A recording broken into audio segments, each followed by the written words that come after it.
Welcome back to another episode of Fanarchy with Rivet, a show by artists for artists where we interview the top creatives in music to give game and share insights for emergent artists, helping emergent artists grow their fan base and connect with more supporters. Today's special guest is 8matiklogan. He's a longtime Chicago artist in hip-hop, alternative rock, and with just his own unique sound who's been active in the music scene for over 10 years. He's done work or rubbed shoulders with the likes of Cole Bennett, Vic Mensa, Chance the Rapper, and even Juice WRLD, rest in peace, sent Logan a message in 2015 to ask him for a feature on his upcoming project. Logan's a down-to-earth guy, but refuses to conform to societal standards. Logan very recently dropped his latest project, Boldface Lie. I'm here today with his two co-managers. You guys want to introduce yourselves? Nick Pirelli. Mario Salinas. Very nice to meet you, Nick and Mario. How you guys doing? Good, man. How are you? Pretty good, pretty good. Doing really well. How's your Wednesday morning? Chilling, man. It's a good, nice day, too. Awesome. It's early. This is not early in tech. Logan, welcome to the Fanarchy with Rivet podcast. Appreciate y'all having me, man. Appreciate you coming out, man. So my first question is, so you recently dropped Boldface Lie. Who did you want this album to touch, and who did you want it to connect with, and why? So like I never like approach it with a like target market or like a demographic in mind. Like I'm reading this book by Rick Rubin right now, and he's somebody I like look up to in terms of the way he approaches just creating. And he has like a very like famous quote where he's like, the audience comes last. And that's kind of how I approach it. So it's like I'm just making what I feel I've been called to make, and then whoever connects with it or resonates with it, you know, you just hope that they find it. So it's not necessarily for one specific person. I think that's why my styles are like in my Instagram bio, I have formless. Like I feel like I'm a shapeshifter and I'm just creating, you know, I'm like a conduit pulling from the source whatever ideas are calling to me. And like I said, whoever it connects with, I'm just honored that it connects with somebody, you know? That's awesome. How's that approach, I guess, changed over the years that you've been creating? Has that always been the case, or how's that evolved through the projects you've put out? I think subconsciously it's probably instilled in a lot of creatives, but there was a period where I was more focused on audience and like people trying to like not appease to certain people, but having that in my head like, yo, this will be dope for this type of person, or this will be dope for this type of person, or what would so and so think, and that's not a productive way to work. It's more destructive than anything in terms of yourself, you know.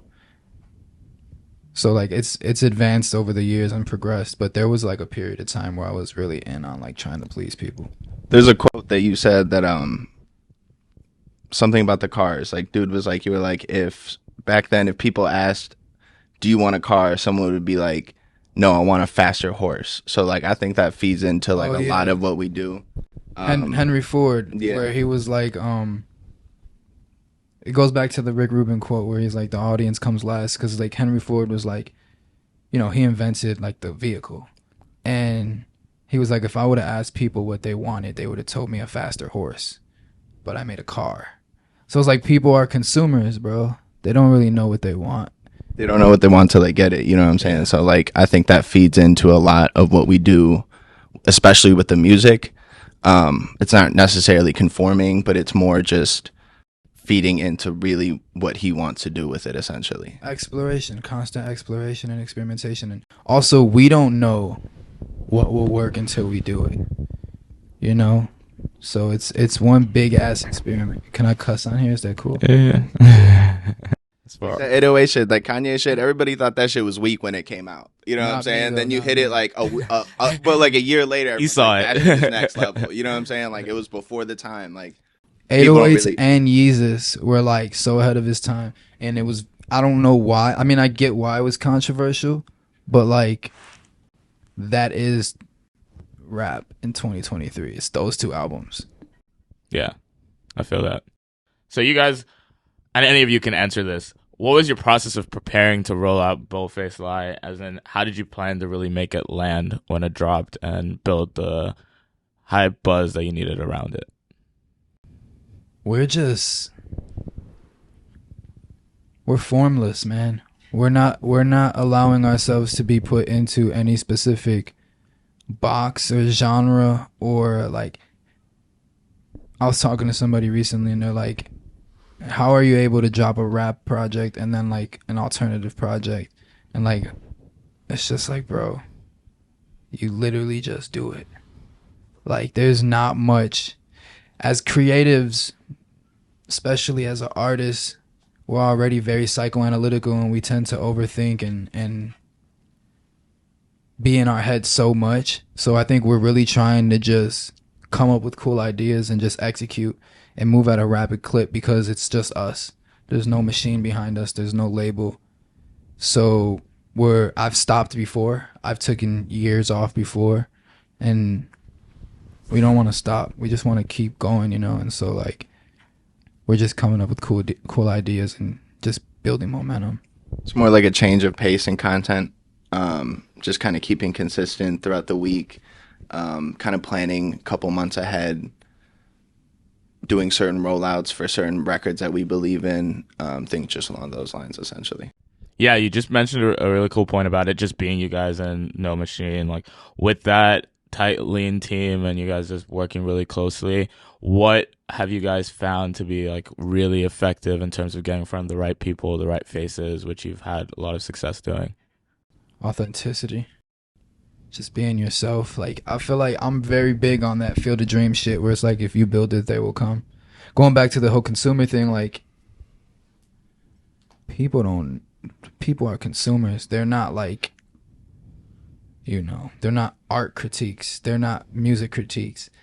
They couldn't even tell you really what the hell is going on in a song, but they know if they like it. So like, that's pretty much it for real. It's like really simple.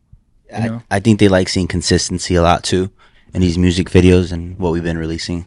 It's 2023. Like, you have to be, especially if you don't have, like, if you're K Dot or like Kanye and you're established and you got, you know, at any moment when you put something out, you got the machine behind you, you could take as much time as you want.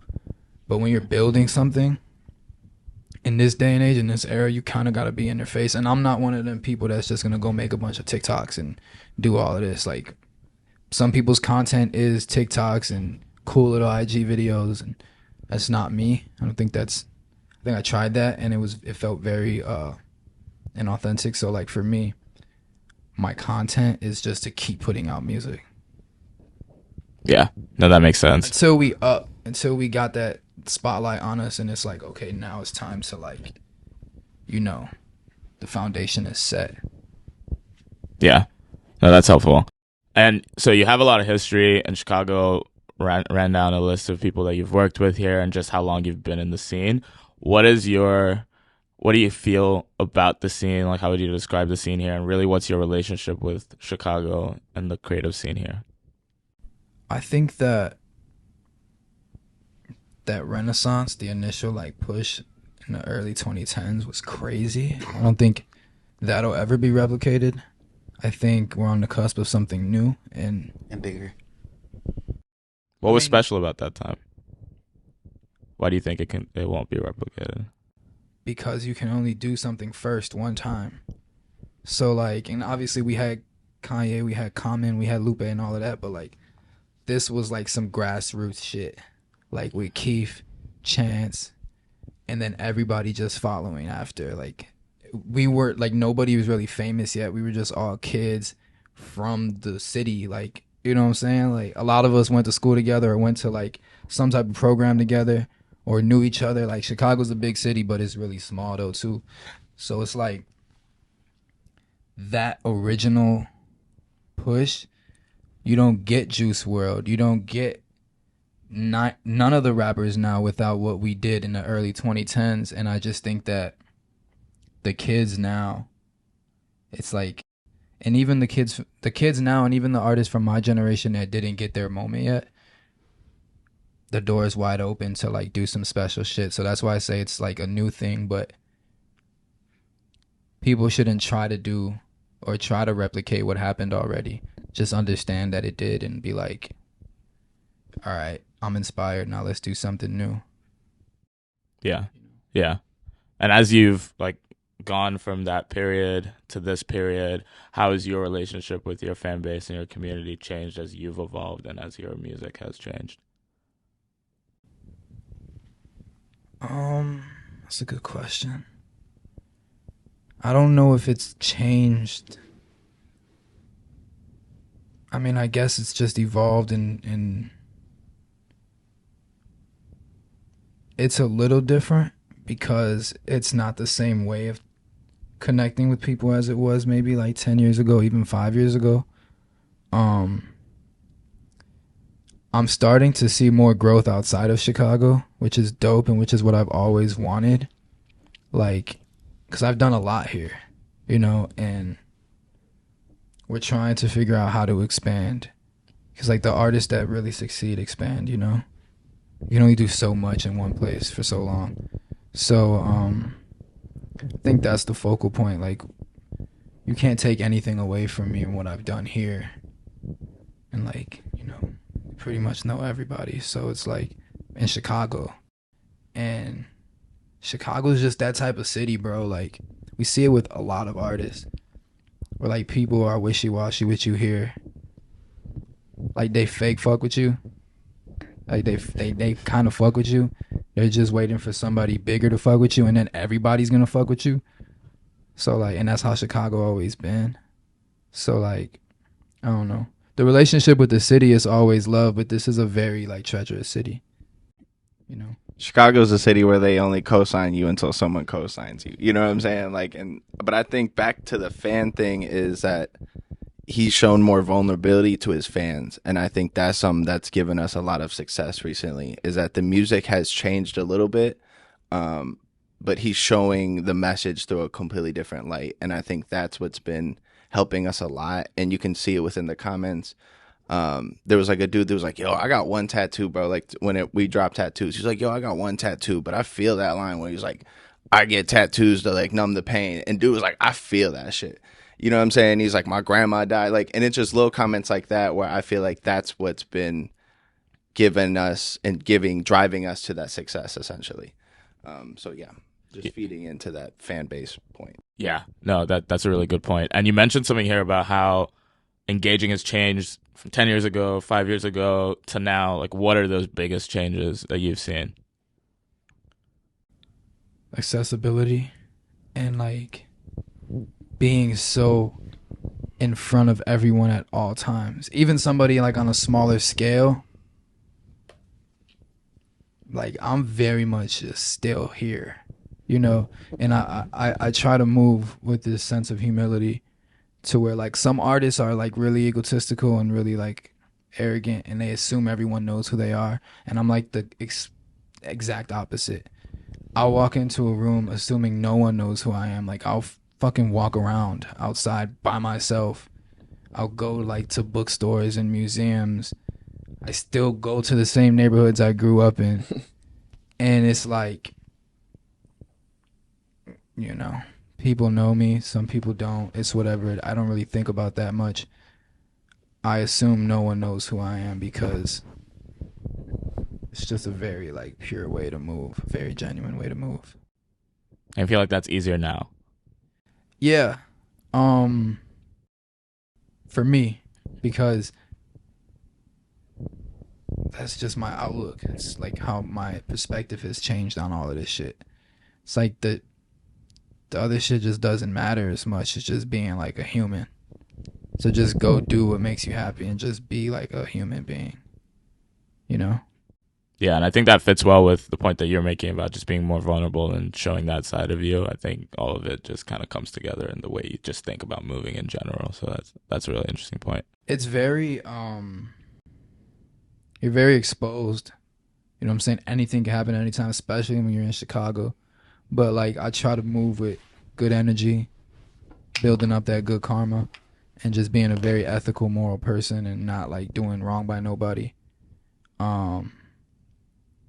changing my surrounding in terms of the people I'm around, and not aligning myself with like stuff that I used to when I was a kid or when I was a shorty, or like when I first started making music, and just really just focusing on being a creative and a vessel and something that people that feel the same way can latch onto, you know? Yeah, that makes sense. So this next section is the first question in our Know Thyself section. I'm going to ask you questions to see how well do you know thyself. So first question, what's the first post on your IG? So I got 3 options for you. 1's a photo with you and Cole Bennett. 2's a photo with you and Chance the Rapper. And 3's a photo with you and Vic Mensa. It's with me and Channel, but that's only That's because that's only because I archived a lot of shit. My actual first post is my mom's birthday in like 2013. Okay. Like it's a video of her, like we're singing happy birthday to her. Oh, that's cute. I wish that was the answer. Yeah. It's a little more wholesome. Yeah. A little more meaningful. Yeah. All right, so back to the regular question. So how did you actually connect with your managers here? And also I'll flip it to you guys after. How did you guys connect with them? Both of them I've known for a long ass time. Just like on some city shit, like Chicago shit.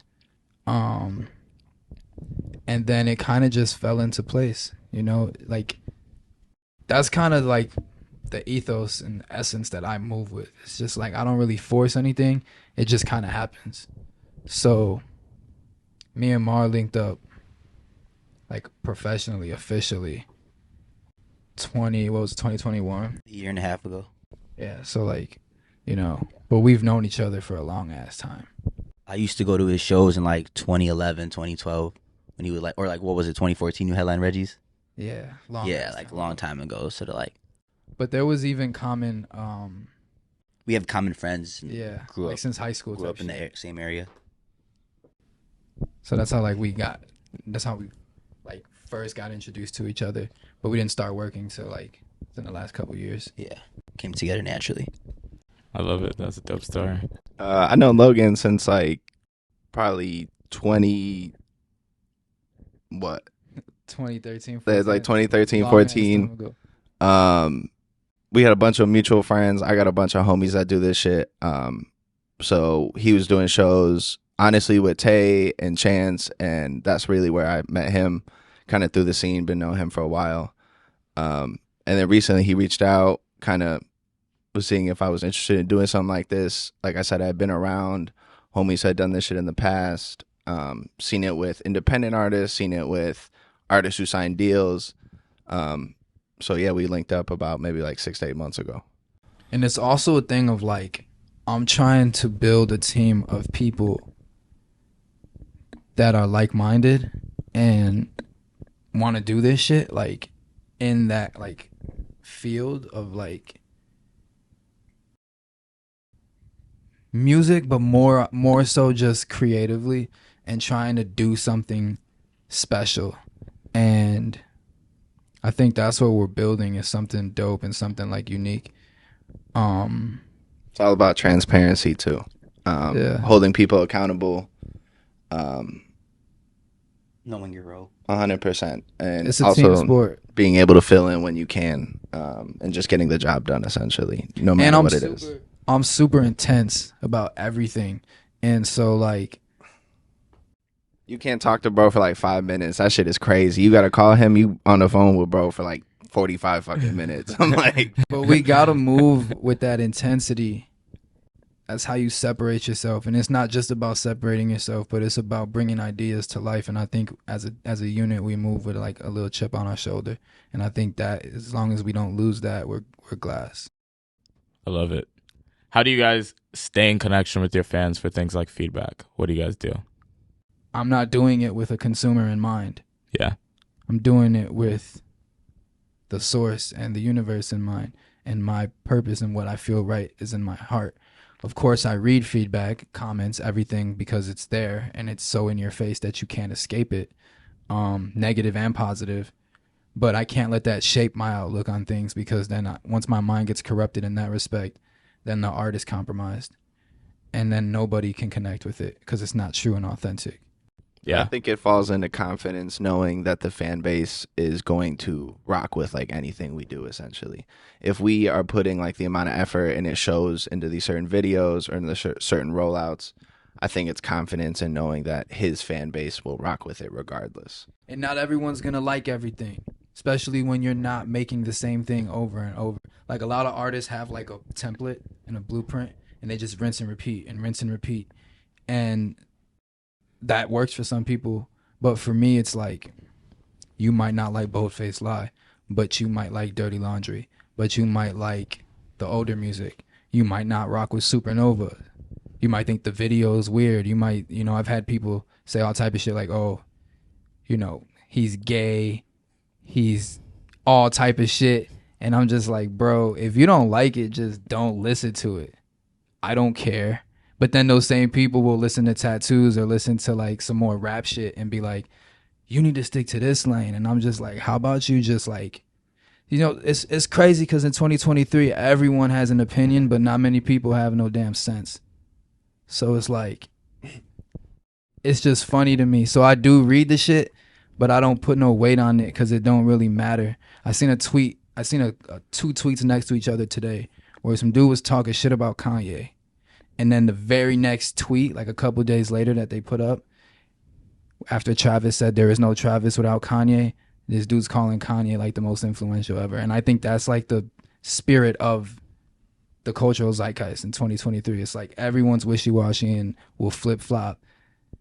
1 minute they love you. What Kanye say? They love you, then they hate you, then they love you again. It's like, who cares, bro?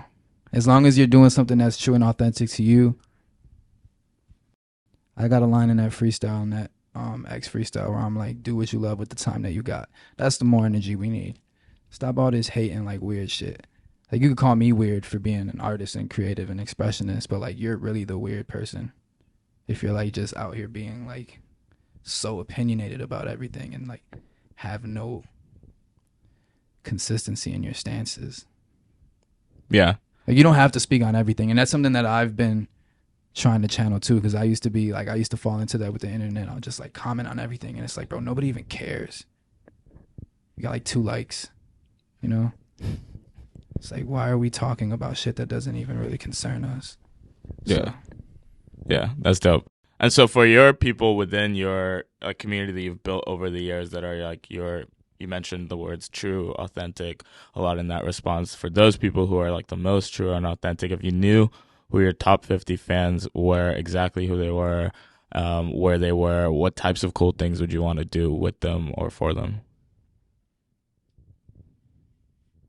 Well, I'm a very intimate person, so I would just like to chop it up and link with them on some like human shit.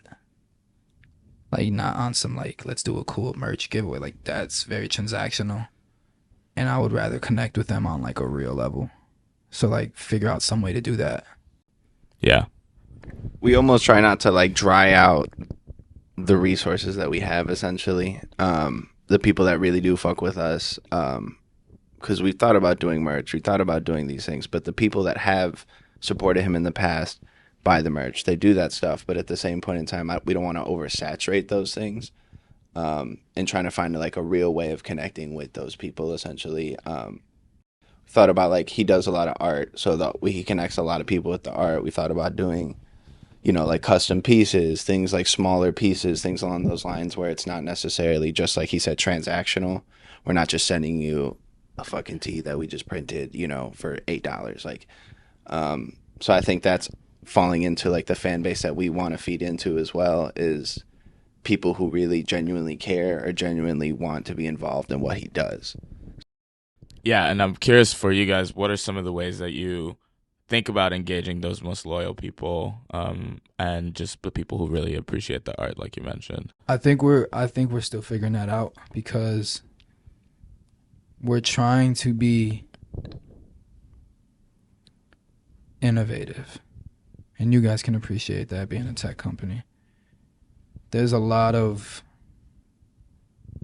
players in this space, and it's very diluted, very oversaturated, and very generic. And I don't like that shit at all. I would rather wait until we have a really good idea than to just do the same shit everyone else is doing. Yeah. Feel that. So my next question in the Know Thyself, what's the first video on your YouTube? Is it A, 2-minute warning, B, came up, Superman. C, Superman OG? Okay. Shout out 2-minute warning was my shit. I'm not gonna. That was a lot of people's shit. Shout out Rocky Fresh though. Okay. 2 for 2. All right, 100% from the field. I see you. So you guys, from a manager's perspective, what does it look like when you guys are thinking that you're doing your job well? How do you guys know you're living up to your own expectations? Like you said, like being accountable for certain things. Like what is that, that aspirationally that you guys are shooting for? The job isn't done, essentially. I think that's the way you got to look at it, is that it's an ongoing process. But it's always, you can look at it at a micro level where we can execute on videos. We get everything done for the video. We get the video rolled out. And then in a month, we see 100,000 views. That's cool. Like, you know, that means that we are essentially doing our job. We're doing those things. But at the end of the day, it's like an ongoing process. Like there's no machine behind us. There's nothing pushing us to that level. It's only us. So I think at this point in time, it's not necessarily about the success happening. It's about the success that could happen. To touch on that, I don't really like ever feel like we're doing enough, or like I'm content with like what we're doing. Just still trying to just push forward and just see more growth out of us. It's also a thing of, like Mars said, not being content, but like I think we do a really good job. We meet all the time, and we have other, you know, members of the team too, like Calvin, who's super hands-on with everything, and I think we do a good job taking inventory and holding each other accountable, or at least speaking to each other in a very unfiltered sense. And yeah, like Nikki said, the job isn't done. Like that's one thing about me, man. You could have 1 billion views, but like I want $1 billion. You know what I'm saying? Like the views don't really matter yet. You know, the views are cool and everything is cool, but I think like it just feeding into everything, the job. Even with like likes and all, like I'm like trying to change the world, bro. So like all of this little cool shit is cool. That's all it is though. Like we want to, like I come from a very real place, and it means a lot to me to impact that in a very positive way, which is why I'm trying to really get away from like all the shit that's popular right now, because it's very low vibrational. And beyond the art, there's things I want to do for where I come from and the people that I grew up around that is bigger than music. So the job will never be finished, but the goal is to do as much as you can while you're here. But like we're chasing real impact. Like that is what we're trying to do, you know, beyond music and art. So I think, you know, on a human level, I think it's important for us to remain hungry and hold each other accountable. And I think we're doing a good job with that now. And we're just starting, bro. We actually haven't even started. I love that. And on that human level, on that impact level, I'm curious, on the fan side, what's the craziest energy a fan has come at you with? Like craziest gift, or like just pulled up in a really meaningful way? Like what has really stood out to you over the years you've been doing this? I've had people send me like letters, like handwritten letters. I've had people send me vinyls of like records of like my favorite bands, like to my house. Like, but I've always been very open, like have an open line of communication with people that I know support me, like that I'm like those familiar faces in the crowd that you see at all the shows, or like that are always in your DMs or like in your inbox or in your comments. But I think for me, man, what really does it more than a song will ever be able to do, and maybe the song is the part that sparks it, it's like I've actually gone to people's houses that have been addicted to Xanax, and we've had real conversations and talked about the struggles and, you know, the things we have in common and on that battle with mental health and substance abuse and addiction and dependency. And I think that means more than any song or like any, you know, the real connection is what really matters. And so some of the most genuine interactions are more private that I've had with fans, and that's really what means the most, is to have those conversations and know that you're really helping people. Yeah.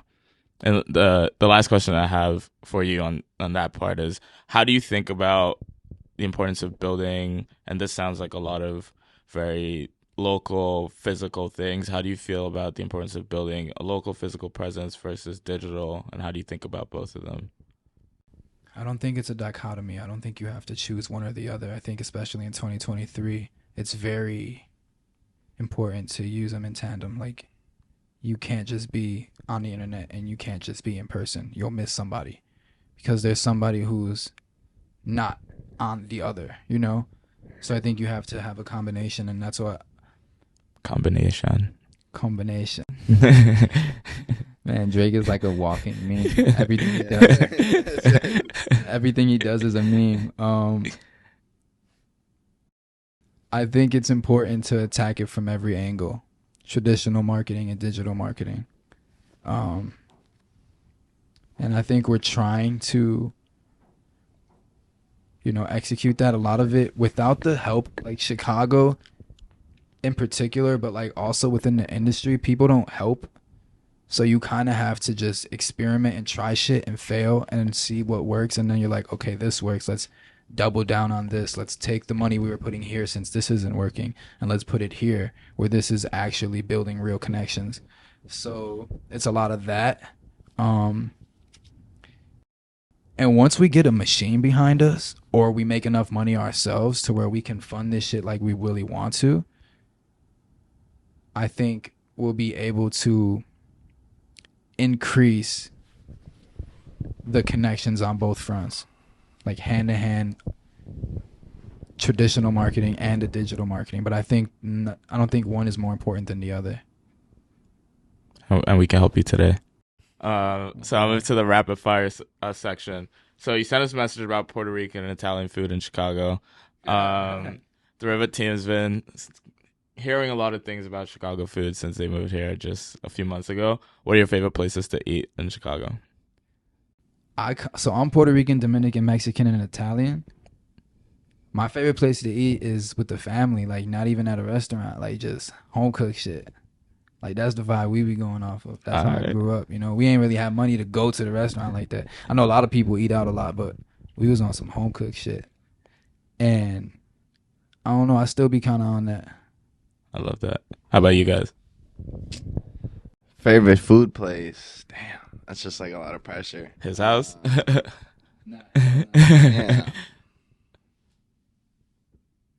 That's a lot of pressure. I really don't know off the top. Like, that's crazy. What place do I eat more than the other? If you want some good Puerto Rican food, though, go to Jibaritos y Mas. I like Mama. There's like a place. I don't even want to say the name because I don't know the name and I don't want to butcher that shit. Yeah. I was about to say it. Come for you. It is a Puerto Rican place. But Chicago is like the mecca for food. So like, just go in any neighborhood and just pick some shit, and you'll probably be Gucci. That's tight. Would you rather always have your heart broken or never be able to love again? Damn. The heartbreak shit making for good.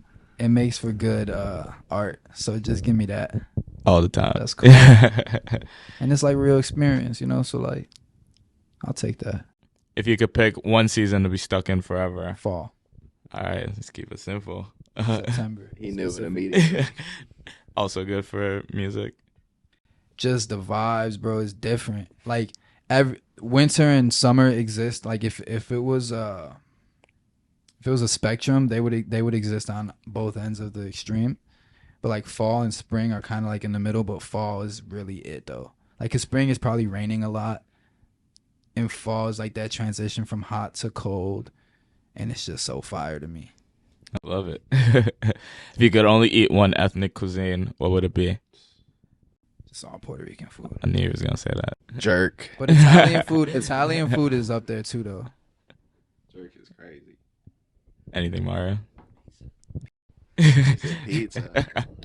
If you had to build your fan base back up in a different country, from scratch, where would it be? I'll go overseas, like I don't know, the UK maybe. Okay. Link with the boys out there. Yeah. Tracksuits. Yeah.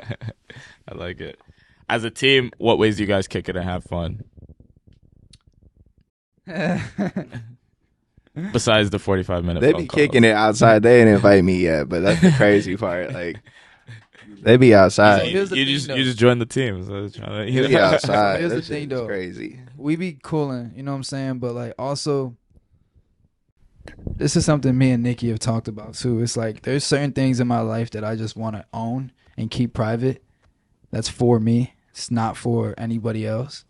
So like, I be doing some very like me shit and just vibing, and I think it's more for me as it's more for me if people don't know. So like, we be cooling though. He's smiling. It's a good time. Besides yourself, if you could only listen to one artist for the rest of your life, who would it be? Kanye West. And if you could only request one song from a DJ at a party, what would you pick? That's impossible, bro. That's a good one. That's a good question. Only one song at a party from a DJ? That's so hard. It's gotta be a Keith song. I was gonna say probably like 300. It's gotta be like Bang. It's gotta be finito. No, it's earlier shit than that. Maybe even John Madden. Okay, Like, you're okay. getting crazy. Yeah. Play crazy. Or Spread the Word. Spread the Word is so sick. You just like Probably some Keith shit for it sure. was though. just sneaky. Gave us 5 songs. Yeah. I could go on forever Yeah. beyond Keith, but probably yeah, for sure some Keith. I love it. So, last know thyself question: which of your songs has the most streams out of these? A. Supernova, B. Tattoos, C. Painkillers. Like streams on what platform? Spotify. Supernova. It's correct. 3 for 3. Yeah. Okay. We got 2 back-to-back 3 for 3s in these last 2 episodes. We got to make these questions harder. Yeah. I'm also like on point. Like You gotta know. You know what I'm saying? We gotta know at this point too. Like it's too early for us not to know. Yeah, I like that. What 3 words would your fans not describe you as? What would you guys say? Shit.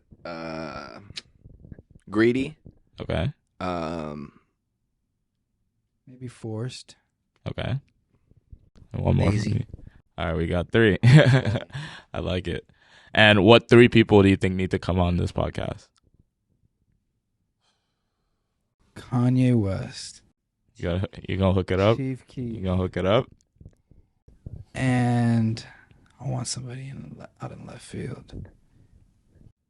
Who's someone you fuck with? Tizo touchdown. Yeah, I fuck with Tizo. Tizo. Okay, so that's your 3. Yeah, why not? All right, I like it. Well, that was another episode of Fanarchy with Rivet.